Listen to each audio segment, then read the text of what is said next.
में मौत की सजा पाए 8 भारतीयों को 18 दिसंबर का इंतजार है। जी हां, 18 दिसंबर को इन 8 भारतीयों को जीवन दान मिल सकता है। इस वक्त हर कोई 18 दिसंबर का इंतजार कर रहा है। अब आप सोचेंगे कि ऐसा क्या है 18 दिसंबर को? दरअसल कतर का नेशनल डे यानी कि राष्ट्रीय दिवस होता है 18 दिसंबर को।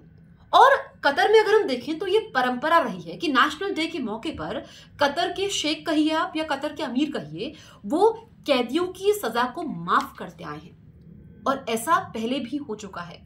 तो ऐसे में जो भारत की तरफ से प्रयास किए जा रहे हैं, चाहे हम राजनयिक स्तर की बात करें, वो हम प्रयास कर रहे हैं, कानूनी विकल्पों पर विचार हो रहा है क्योंकि इस घटना ने हर भारतीय को हिलाकर रख दिया।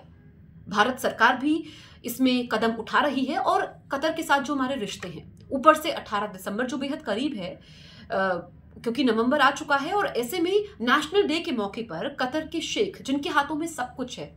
और इससे पहले अगर मैं आपको उदाहरण दूं तो एक फिलीपींस के नागरिक थे जिनको मौत की सजा सुनाई गई थी, लेकिन उसके बाद वहां की कोर्ट ने आजीवन कारावास में उसको तब्दील कर दिया था। और ऐसे में कोर्ट की तरफ से यह हुआ, लेकिन नेशनल डे के मौके पर भी फांसी की सजा को आजीवन कारावास में तब्दील किया गया है। इससे पहले भी हो चुका है, या फिर कई कैदियों की सजा पूरी तरीके से माफ हो चुकी है। जी हाँ, बिल्कुल सही सुना आपने, पूरी तरीके से माफ हो चुकी है। और कतर में तो ये रहा है कि पहले सजा दी जाती है, उसके बाद उसमें सजा में कटौती होती है। ये वहां पर कानून ऐसे ही चलते हैं और इसका इतिहास रहा है।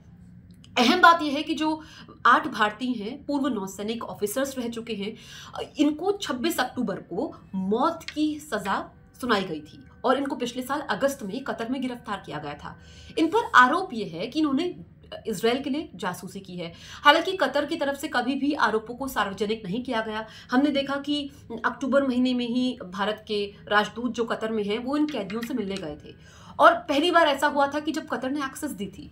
लेकिन जिस तरीके से भारत और कतर के बीच में संबंध है, क्योंकि पीएम नरेंद्र मोदी जो इस वक्त पूरी दुनिया के लिए एक मसीहा के तौर पर है और एक अहम भूमिका वो निभाते हैं, एक ग्लोबल लीडर के तौर पर उनको देखा जाता है, तो उनके कतर के शेख से काफी अच्छे संबंध हैं। अपने निजी संबंधों का हवाला देते हुए उनसे वो फोन पर बातचीत कर सकते हैं। ये तमाम विकल्प हैं जो अपनाए जा सकते हैं भारत सरकार द्वारा। तो कतर के शेख यानी कि उनके पास पूरी पावर है, वो किसी की सजा को माफ कर सकते हैं, कम कर सकते हैं अगर वो चाहे तो। फिर दूसरी तरफ अगर हम देखें तो बहुत सारे ऐसे देश हैं जैसे कि तुर्की, जो कि मध्यस्थ की भूमिका निभा सकता है। तुर्की जो कि बहुत अच्छा दोस्त है कतर का, और कतर और इजराइल की अगर हम बात करें तो दोनों दुश्मन हैं, लेकिन जिस तुर्की हमारी मदद कर सकता है, दूसरी तरफ कतर के शेख है। और 18 दिसंबर नेशनल डे वहां का, क्योंकि ये जो घटना हुई है इस पर भारत की तरफ से तीखी प्रतिक्रिया आई है और हमने देखा कि कई सारे ऐसे देश हैं जिनके नागरिकों के साथ ऐसा हो चुका है, वो भी कतर पर सवाल खड़े कर चुके हैं। इसलिए हम भी इंतजार कर रहे हैं 18 दिसंबर का, और आप भी करिए।